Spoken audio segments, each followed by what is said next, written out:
Obrigado, obrigado. Caras e caros portuenses, isto já estava escrito, mas agora vou dizê-lo ainda com mais força. Começo por agradecer de forma sentida a cada uma e a cada um de vós pela presença, pelo apoio e pelo estímulo.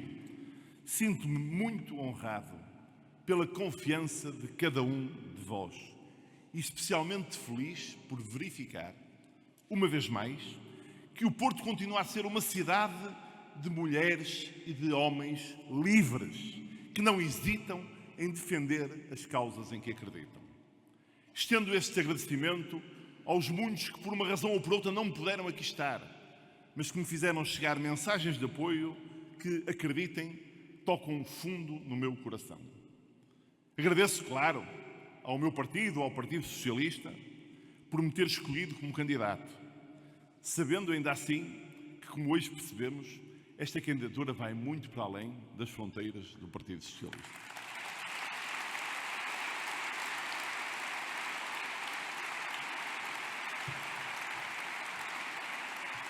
Quero também destacar e agradecer a presença de todos aqueles que, tendo participado recentemente na governação da cidade, e estando, em alguns casos, a participar recentemente na governação da cidade, decidiram de forma livre e com especial conhecimento de causa apoiar-me como candidato à presidência da Câmara Municipal.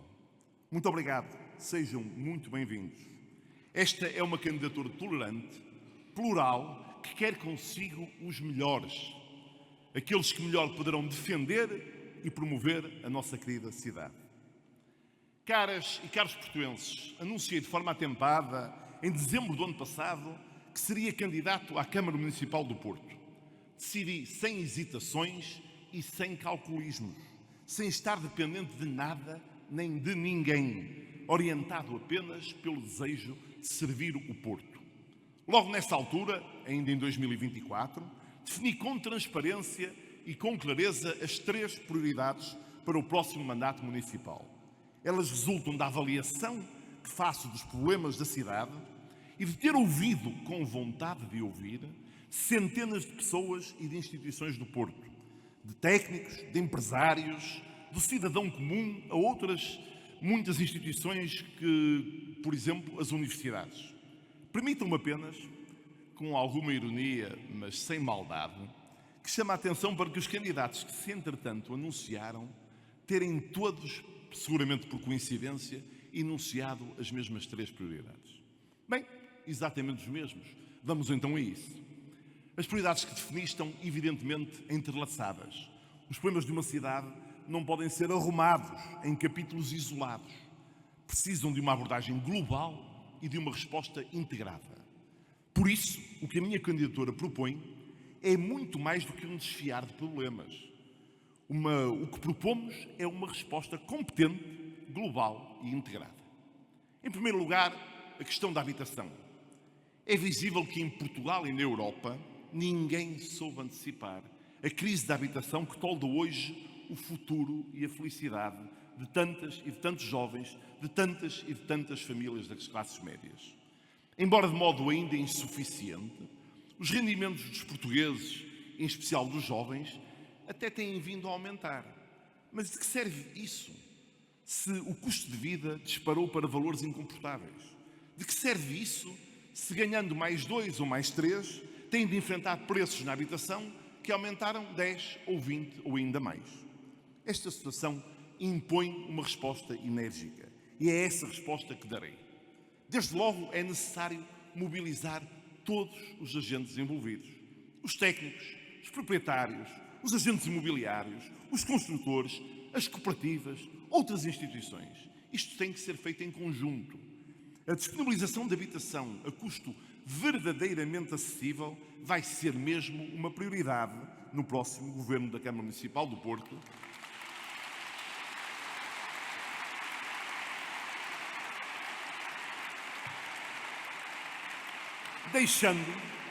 Deixando, não alimentando guerras estéreis e deixando que noutros segmentos o mercado funcione de forma saudável e ajude, aliás, a financiar com os seus impostos este programa de renda moderada.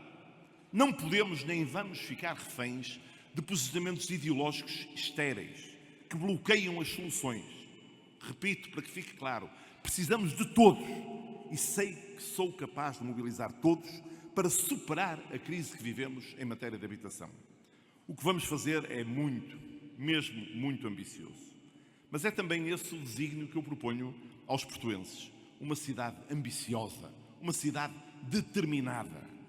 Ou, como disse há tantos anos Heráclito, grandes resultados exigem grandes ambições. No meu mandato, no próximo mandato, é esta a fasquia que perante vós assumo. Disponibilizar 5.000 casas em renda moderada, ampliando de forma evidente e muito mais visionária as cerca de 1.400 casas anunciadas pelo atual Executivo. Esta é a minha visão que irei, na devida altura, pormenorizar. Mas que fique o devido registro. Não é um anúncio vago em campanha eleitoral.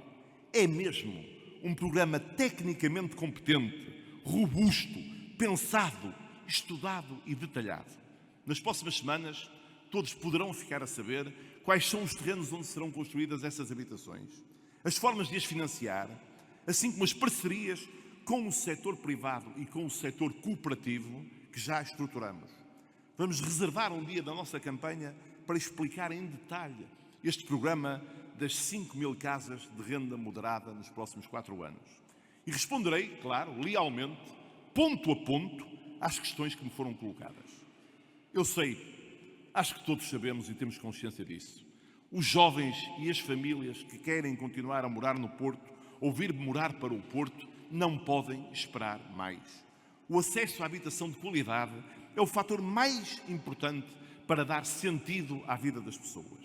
O acesso à habitação é decisivo para reduzir a imigração dos nossos jovens, nomeadamente daqueles que obtiveram formação superior nas instituições e estão mais qualificados para o contexto do trabalho. O acesso à habitação é essencial para diminuir a pressão do trânsito na cidade, para diminuir as emissões de carbono, para conseguirmos cumprir os objetivos de sustentabilidade ambiental. Vamos, repito e reitero, construir e colocar no mercado de renda moderada e acessível 5.000 casas em 4 anos. E, ao mesmo tempo, serão lançadas as bases de um programa continuado de reabilitação urbana que contribua para regenerar e colocar no mercado de habitação os cerca de 20.000 fogos devolutos e degradados que subsistem no Porto. Também aqui o faremos envolvendo sempre os proprietários, como atores principais e voluntários deste processo, ajudando-nos a encontrar soluções que viabilizem o investimento necessário. Eu não vendo, no entanto, qualquer ilusão. O esforço deste programa de reabilitação terá de ser muito mais prolongado no tempo. A urgência dos jovens e das famílias, da classe média, não permite que se faça de conta, não nos permite dispensar um programa de nova construção. Não podemos deixar de tomar medidas e vamos tomar medidas sérias e profundas. Vamos executar este programa ambicioso de habitação desde o primeiro dia do próximo mandato municipal.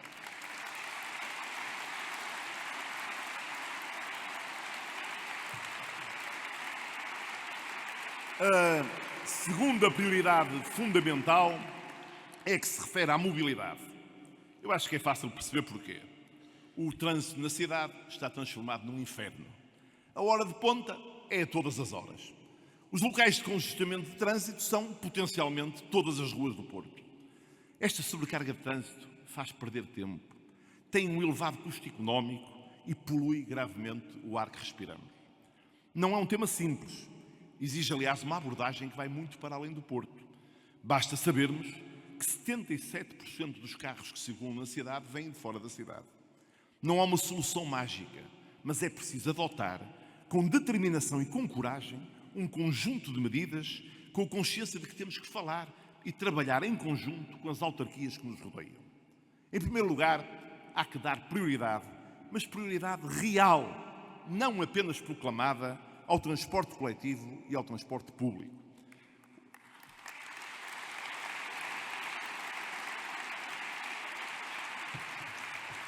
A STCP e a Empresa Metropolitana de Transportes têm de trabalhar em mãos dadas e têm trabalhado de mãos dadas também com a Metro, qualquer outra solução é insensata e desperdiça recursos públicos. Os autocarros têm de ser mais confortáveis, de preferência com 2 pisos. E as pessoas têm de saber a que horas eles chegam a cada paragem. É, aliás, um tema tecnologicamente fácil de resolver nos dias de hoje. Mas, para além disso, todos temos consciência de que a cidade mudou muito, com novas concentrações e novos centros urbanos, e é por isso necessário promover, de forma real e não apenas proclamada, uma análise aprofundada dos percursos e das frequências de passagens. O uso do transporte coletivo é mesmo de interesse público e os mecanismos tarifários devem contribuir para o estimular. Assumo, por isso, um compromisso claro. Já em 2026, vamos tornar gratuita a utilização do passe andante para todas as pessoas com 65 anos de idade ou mais.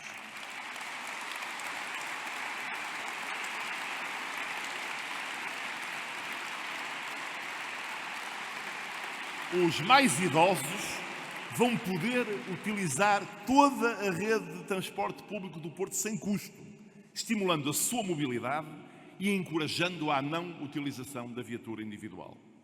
A rede do metro do Porto, claro, tem que continuar a expandir-se. O Porto precisa de mais metro, no Porto e para fora da cidade, evitando que as pessoas se sintam obrigadas a trazer o carro para o Porto. Os táxis serão olhados como aliados da cidade e a modernização ambiental da frota tem de ser apoiada. Uma relação saudável e proativa com os motoristas de táxis e com as suas associações dará à cidade, aliás, um poderoso instrumento de monitorização e não apenas da mobilidade. Os TVDE têm de ser regulados e qualificados, de forma a garantir que o serviço que prestam, que é, aliás, indispensável, é seguro e não agrava os problemas do trânsito. O número de veículos TVDE em circulação tem de ser limitado e regulado, sob pena de canibalizar as ruas da cidade, com custos para todos e benefícios para ninguém. O Metrobus, aliás tornado agora famosíssimo, o famosíssimo Metrobus, tem de entrar rapidamente e urgentemente em funcionamento. A obra está feita e custou-nos a todos muitos incómodos. Agora que assim é, há que o pôr em funcionamento para que se possa aferir da adesão das pessoas e da sua efetiva utilidade. Como Presidente da Câmara Municipal do Porto, olharei de frente para a questão VCI. A VCI não pode ser um tema com soluções sempre e sempre adiadas. Estou pronto, preparado para atacar o problema da VCI, tomando as medidas que uma intervenção de larga escala exige. Desde logo, temos mesmo que desviar o trânsito dos pesados da VCI para a CREP.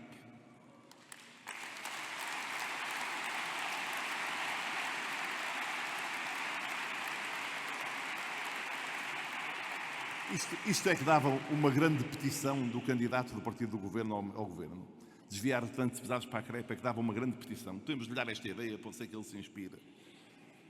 Temos de conseguir abolir as portagens circulares ao Porto, que fazem, por exemplo, não sei se todos têm consciência disso, com que ir da cidade de Matosinhos para a cidade da Maia é mais barato vir à VCI do que ir diretamente de uma cidade para outra. Isto não faz nenhum sentido e essas portagens têm que ser abolidas para reduzir a pressão sobre a VCI.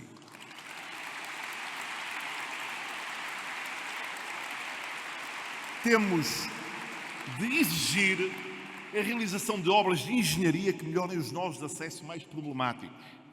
Desde logo em Francos e no acesso à A3 A4, que são os verdadeiros nós de bloqueio, um teste à nossa paciência e um risco para a condução. Trabalharei com o Governo para que no próximo mandato seja coberta parte significativa da VCI, devolvendo a superfície à cidade, com qualidade urbana e ambiental e permitindo estabelecer novas e amplas áreas de circulação ciclável e pedonal confortáveis.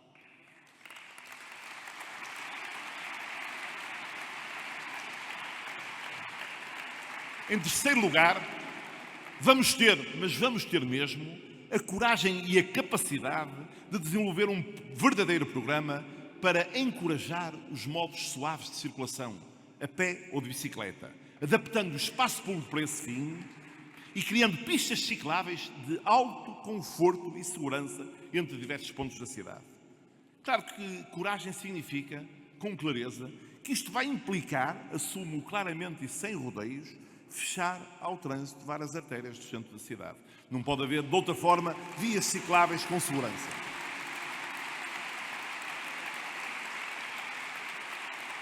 Em quarto lugar, é necessário, é mesmo obrigatório, acelerar a evolução dos sistemas de semaforização urbana, promovendo a integração de tecnologias avançadas que potenciem maior fluidez e segurança no trânsito. Os semáforos às vezes parece que complicam mais do que ajudam. Não há nenhuma razão tecnológica para que nós não estejamos na primeira linha de semáforos que ajudem à segurança e à circulação no Porto. Em quinto lugar, é fundamental respeitar os moradores, os comerciantes e os utilizadores, ouvindo-os, informando-os e reduzindo as constantes alterações de trânsito nas ruas, motivadas por obras ou por decisões que às vezes nunca chegam a ser compreendidas nem explicadas.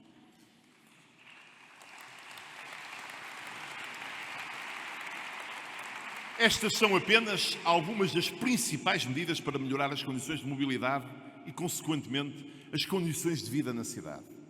E não vale a pena deixar-nos cair em qualquer tipo de demagogia.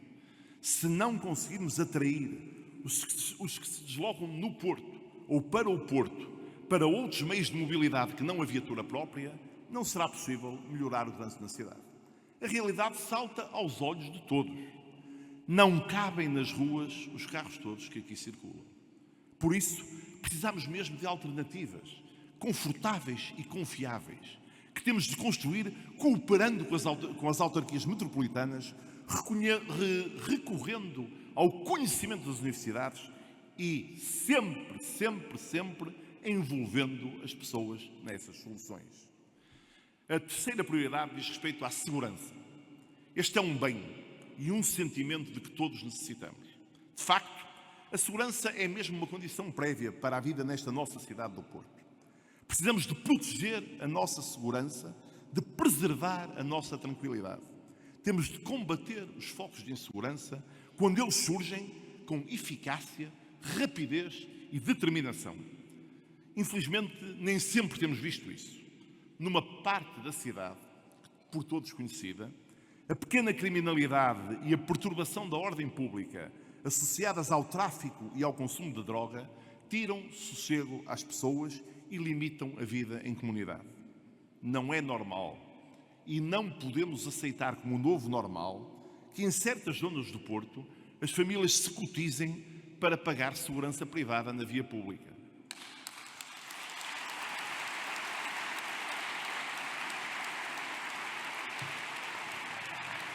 É incompreensível que numa questão tão fundamental os portugueses não possam confiar inteiramente nos poderes públicos.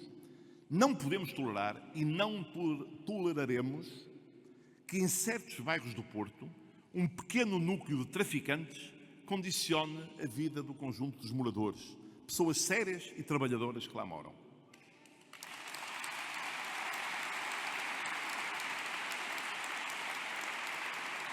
Não há neste, como em nenhum outro capítulo, portuenses de primeira e de segunda. Um portuense, qualquer que seja, tem o direito de ter e de exigir condições de segurança. E nunca se poderá compreender que na nossa cidade, quem quer que seja, sinta medo ou receio quando vai às compras, quando os filhos vão a pé à piscina ou quando vai passear o cão à noite. Garantir a segurança de todos é uma tarefa primordial do Estado e que fique aqui o devido registro. Eu incluo nesta responsabilidade a ação da Câmara Municipal. Digo aqui, olhos nos olhos. Enquanto Presidente da Câmara do Porto, não enjeitarei essa responsabilidade.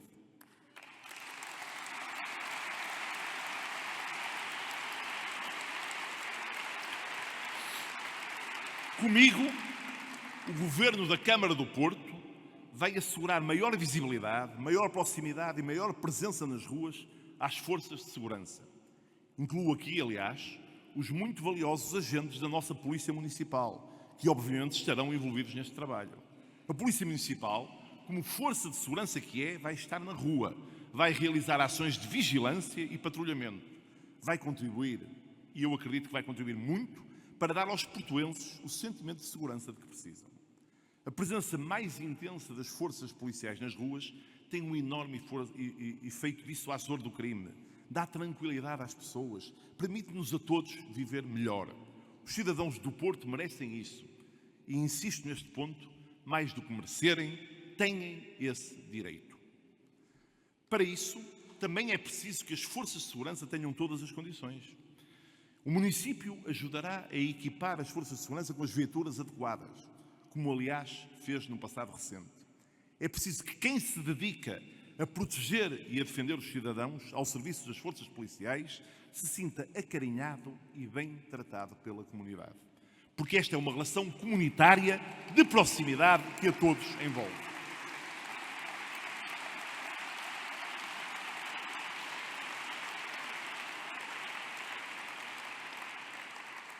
Admito que alguns possam chamar-me securitário. Podem fazê-lo se quiserem, que isso não me perturba. Apenas chamo a atenção de que se estão a esquecer de algumas questões elementares. Em primeiro lugar, garantir a segurança de todos é garantir que todos possam exercer os seus direitos fundamentais. O sentir-se seguro não restringe direitos. O sentir-se seguro reforça os direitos das pessoas.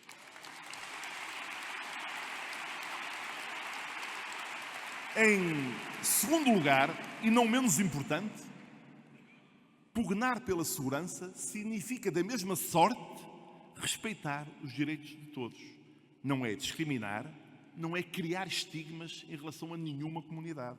É, ao contrário, garantir que em qualquer rua, de qualquer canto do nosso Porto, todas as proteções do Estado de Direito se aplicam sem distinção a todas as pessoas.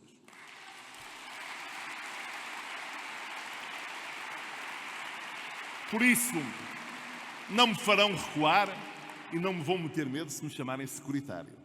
Eu não recebo de ninguém lições de liberdade e de respeito pela democracia. Ninguém ignora o meu percurso humanista nos planos profissional, cívico e político. Também por isso, sei que só um ambiente de segurança e respeito mútuo permite desenvolver as políticas de coesão social que são indispensáveis a uma comunidade saudável.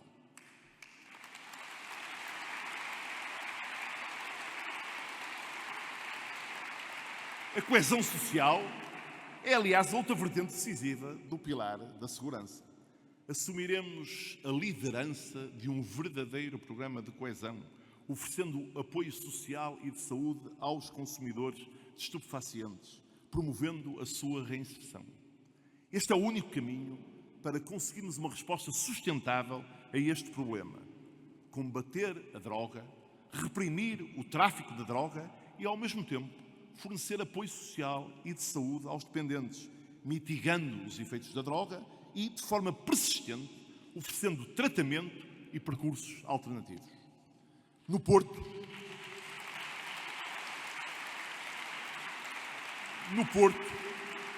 este caminho já foi trilhado com sucesso.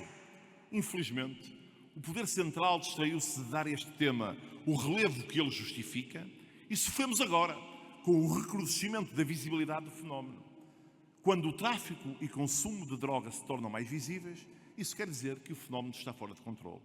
O Estado não pode deixar de ter um instrumento eficaz para lidar com este tema. O que digo, aliás, não é uma afirmação vácua. Sei do que falo e sei o que fiz. Em 2024, enquanto Ministro da Saúde, criei de novo o Instituto dos Comportamentos Aditivos e da Droga, o ICAD. Contarei agora com o ICAD, com as inúmeras organizações não governamentais do terreno, com centenas de técnicos dedicados para dar a resposta que o assunto merece, devolvendo segurança e tranquilidade às comunidades afetadas por esse terrível fenómeno que é a adição às drogas. Claro que estas três prioridades, não esgotam tudo o que o município vai fazer, tudo o que o município tem de fazer. Há muitas outras áreas onde o município intervém e onde pretendemos melhorar, aumentar a sua intervenção. Na cultura, na educação, na limpeza urbana, na proteção do ambiente, no apoio social a idosos e crianças, no combate ao flagelo das pessoas em situação de sem-abrigo, no desporto, no turismo, entre outras. Para todas estas áreas, apresentaremos soluções detalhadas, resultantes do diálogo com especialistas e com organizações que trabalham no terreno.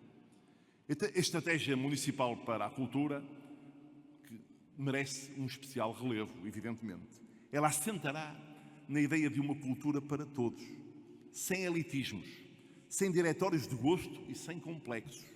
Uma cultura aberta à diversidade, também uma cultura popular, num diálogo aberto e estruturado com as instituições, as estruturas artísticas, as freguesias, as associações locais e os artistas independentes.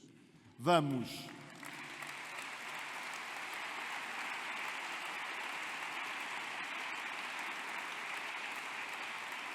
promover uma descentralização séria da oferta cultural, baseada na recuperação e revitalização de espaços. Alguns estão fechados há muitos anos, como é exemplo o Teatro da Vilarinha, em Aldoar, e em acordos de coprodução e acolhimento de média e longa duração.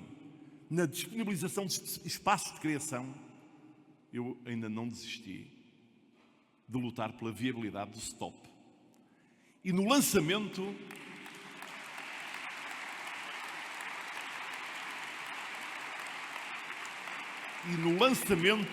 de um programa de financiamento à cultura independente. Vamos, de uma vez por todas, instalar o Museu do Porto como casa de todos os portuenses e grande ecrã dinâmico do caráter anónimo, popular e intemporal desta antiga, muito nobre, sempre leal e invicta cidade do Porto.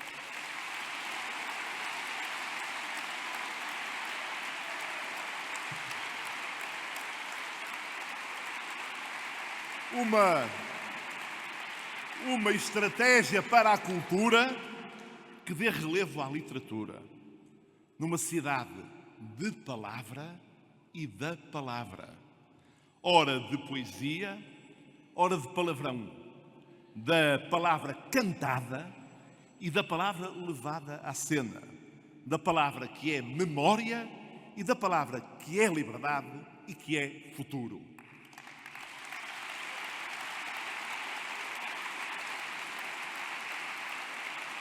Caras amigas, caros amigos, tenho consciência de que a tomada de algumas medidas que são obrigatórias para se conseguir resolver problemas na cidade do Porto são da responsabilidade do Governo Central.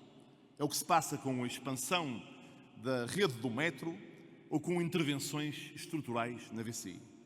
Temos por isso que falar muito claro. Comigo, o lugar do Porto no país será sempre o que lhe é devido, por direito próprio e em cooperação saudável. Comigo não haverá provincianismos bacocos, que são, aliás, muito irritantes, nem divisionismos artificiais, que só nos menorizam. Comigo, a Câmara do Porto será sempre nobre e será sempre leal. Mas comigo, a Câmara do Porto terá sempre uma voz firme, decidida e reivindicativa. A nossa voz vai fazer-se ouvir, sempre que for necessário, sempre que houver injustiças e sempre que não formos tratados com respeito e equidade.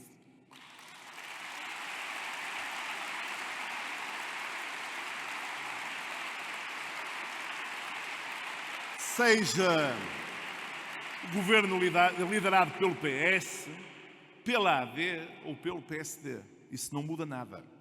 Apesar do meu vozeirão, que aliás assumo com muito orgulho, não será necessário que grite. Será suficiente que fale com autoridade, com o peso da razão e com a reforçada legitimidade de ser Presidente da Câmara Municipal do Porto.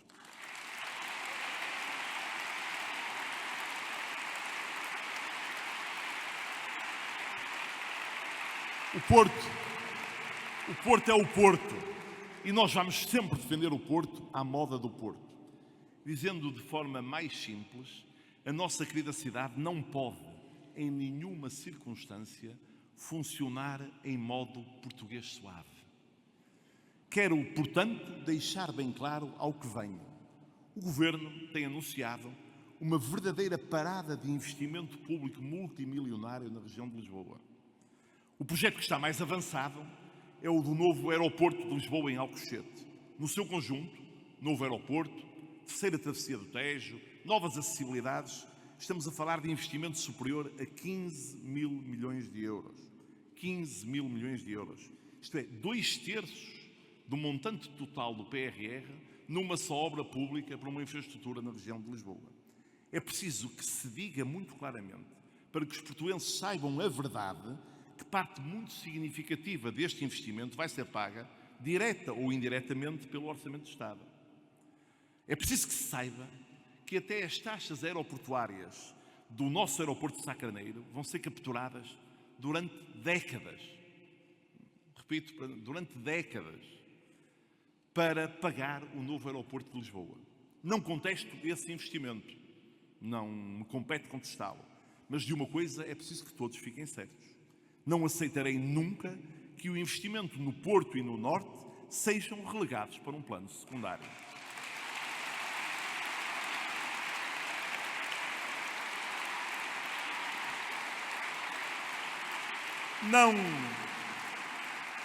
Não aceitarei, e acho que francamente já nenhum de nós pode aceitar, que seja dito e repetido que todo o investimento em Lisboa é necessariamente nacional e que beneficia todos. E que todo o investimento fora de Lisboa, aqui incluindo no Porto, é necessariamente local e só beneficiam, veja lá, todos aqueles que aqui vivem. Não aceitarei que isto continue a ser assim. Comigo, a Presidente da Câmara não será assim, e o Governo, o atual ou qualquer outro, seja de que partido for, sabe que terá, a partir do Porto, uma voz clara de exigência. Uma voz de cooperação, sim, mas uma voz de grande e permanente exigência. O Porto não aceita ficar adiado enquanto o Estado gasta todos os recursos em torno da capital. E o Porto falará também, no mesmo diapasão, com todos aqueles que no Norte, em torno de nós, sentem o mesmo e partilham, infelizmente, os efeitos desta injustiça.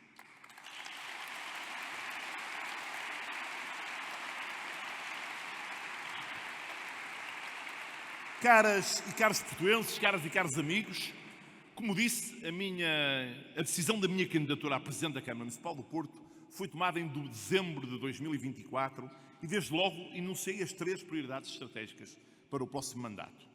Nas últimas semanas tenho visto a sucessiva apresentação de novos candidatos à presidência da Câmara. Uns independentes, outros de partidos.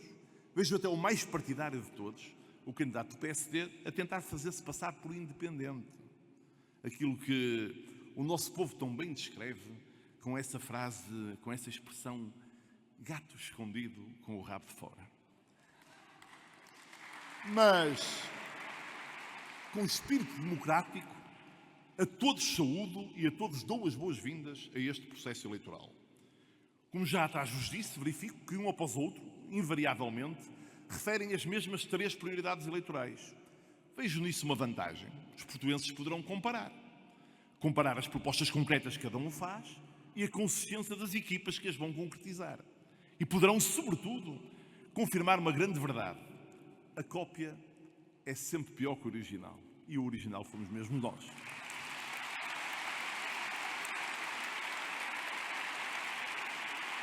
Por isso, confesso-vos que estou muito satisfeito e entusiasmado com a qualidade das propostas e das equipas com quem tenho vindo a trabalhar.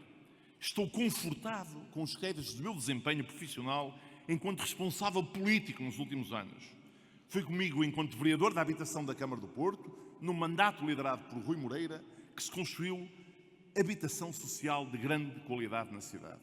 Foi comigo, enquanto secretário de Estado da Saúde, que se tomaram as medidas necessárias para tornar real e irreversível a construção do Centro Materno-Infantil do Norte.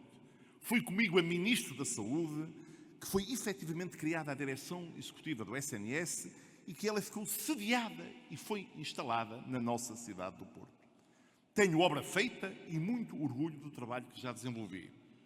Acredito integralmente nos valores culturais do Porto, nos atores culturais da cidade, na identidade e no caráter portuense, nos valores que nos marcam desde sempre e que nos fazem ter autêntico orgulho no que somos. Acredito muito na capacidade do nosso Porto se rejuvenescer, ir mudando de forma dinâmica com a ambição de que antes vos falei. Acima de tudo, tenho uma vontade genuína e renovada de trabalhar pela nossa cidade do Porto.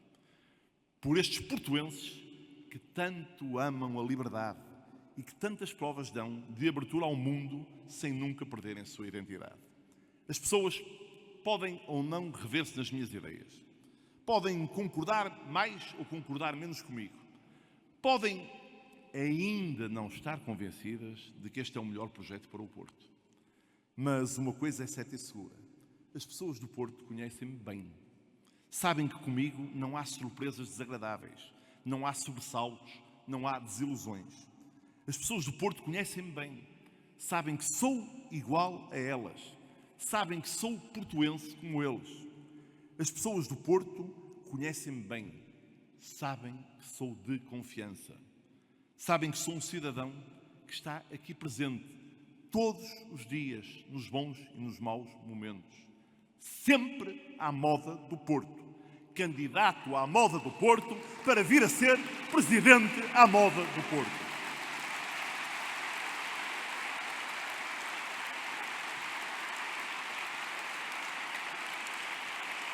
A minha candidatura é jovem, é inclusiva, é abrangente e diversificada. É feita de gente qualificada, preparada e com vontade de dar o litro por esta nossa cidade do Porto. Nesta candidatura vão ver na minha equipa pessoas que não têm partido e pessoas que têm partido. Pessoas que vêm da esquerda, pessoas que vêm do centro e até do centro-direita. Às pessoas que estão comigo, às pessoas que querem integrar este movimento de futuro e de mudança que tenho a honra de liderar, não lhes pergunto de onde vêm. A única coisa que pergunto a quem quer estar nesta candidatura é para onde quer ir.